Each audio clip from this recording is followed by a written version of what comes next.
வணக்கம். என் இனிய தமிழர்குடி உறவுகளே.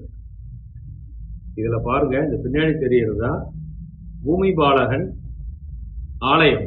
இது எங்க இருக்குன்னா, திருச்சி மாவட்டம் லால்குடி தாலுகா மால்வாய் கிராமத்தில் உள்ளது.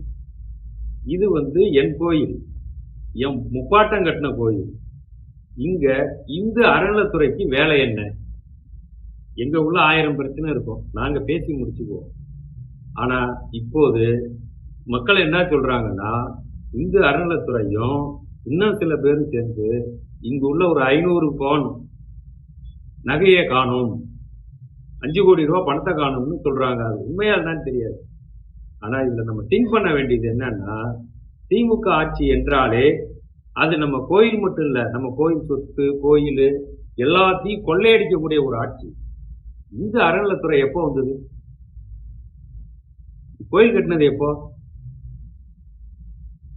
இதற்கெல்லாம் பதில் சொல்ல வேண்டும். மக்களே, என் மக்கள் சரியில்லை, என் மக்கள் திராவிட பின்னாடி தான் போறாங்க. திமுகவுக்கு தான் போய் ஓட்டு 5 வருஷமா 5 முறையா லால்குடி எம்எல்ஏ நண்பர் சவுந்தரபாண்டியன் இருக்காரு. 5 முறை தேர்ந்தெடுக்கப்பட்டவர். இதே இனம், இதே உடையார் இனம்.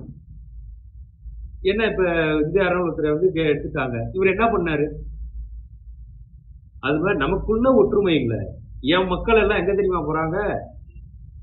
எவன் ஏமாத்துறானா அவன் பின்னாடி போறாங்க. போங்க, ஏன் இப்ப குதிக்கிறீங்க? இப்ப எது குதிக்கிறீங்க? நீங்க போனது தப்பு. எப்பவுமே திமுக வந்தா இதே நிலைமை தான். கோயில் சண்டை, கோயில் கலவரம், பிசிஆர் வழக்கு, ஜெயிலு, அடி, உத, குத்து, காவல்துறை ஏவி விடுறது, இந்த பிரச்சனை நடக்கதான் செய்யும். தயவு செஞ்சு மக்களே, திமுக பக்கம் பின்னாடி போகாதீங்க. நன்றி, வணக்கம்.